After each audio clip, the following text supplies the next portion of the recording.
বাণী রায় কি পারবে তার সমস্ত সত্য আর আবেগের শক্তি দিয়ে রায়বাড়ির আসল উত্তরাধিকারী ফিরিয়ে আনতে, নাকি মৌলি আর তার ঠাম্মির ঘৃণ্য চক্রান্তে আবারও হেরে যাবে সে?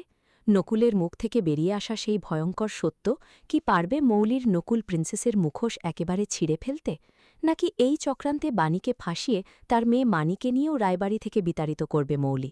হ্যাঁ দর্শক, ও মোর দরদিয়া সিরিয়ালের আজকের পর্বে ঠিক এমনই একটা আগুন লেগেছে বাড়িতে যে সবাই হতবাক। ও মোর দরদিয়া সিরিয়ালের নতুন আপডেট আর টুইস্ট মিস না করতে চাইলে এখনই চ্যানেলটিকে সাবস্ক্রাইব করে বেল আইকন অন করে দিন, যাতে প্রতি পর্বের আগুন আপনার কাছে সবার আগে পৌঁছে যায়। দর্শক, যদি আপনারও মনে হয় বাণীর লড়াইয়ে আপনি পাশে আছেন, তাহলে এই মুহূর্তে সাবস্ক্রাইব বাটনে ক্লিক করে আমাদের পরিবারের অংশ হয়ে যান। ওহ দর্শক, আজকের পর্ব শুরু হতেই রায়বাড়ির বাতাস ভারী হয়ে উঠল।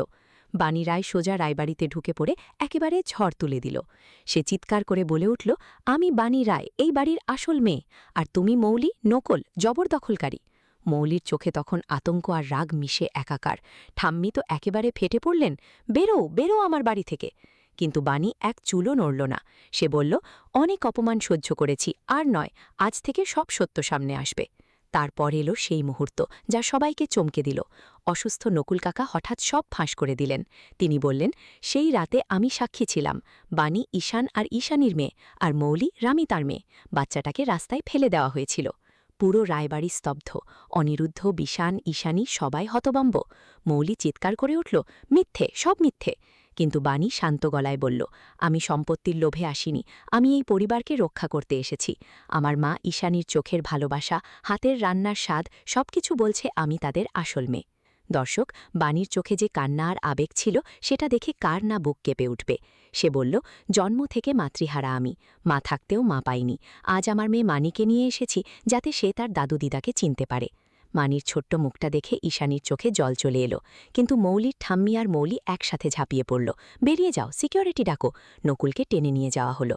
বাণী তখনও অটল। সে বলল, ডিএনএ টেস্ট করাও, সত্য বেরোবেই। শেষ দৃশ্যে বাণী আর মানি রায়বাড়ির বাগানে থাকার সিদ্ধান্ত নিল। বাণী বলল, এই বাড়ির এক টুকরো জায়গাও আমার মায়ের, আমরা এখানেই থাকব।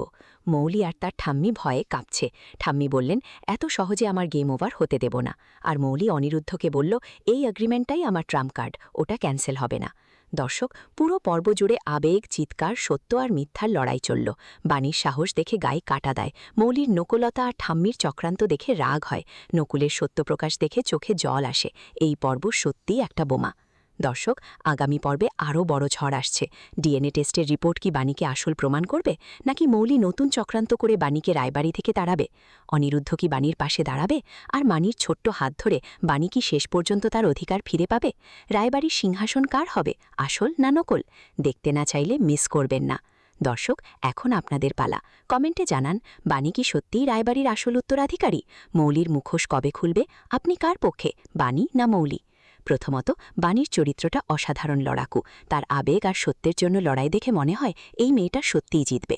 দ্বিতীয়ত, মৌলির অভিনয় খুবই তীব্র, কিন্তু তার চক্রান্তগুলো এবার একটু বেশি বিরক্তিকর লাগছে।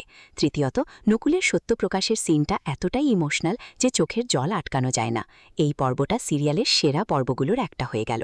দর্শক, ভিডিওটা যদি ভালো লেগে থাকে তাহলে এখনই লাইক করে দিন, কমেন্টে আপনার মতামত জানান, আর শেয়ার করে আপনার বন্ধুদেরও দেখান। পরের পর্বের আপডেট মিস না করতে চ্যানেলে সাবস্ক্রাইব করা থাকুক। যত্ন নিন, সুস্থ থাকুন। বাই বাই, আবার দেখা হবে পরের পর্বে।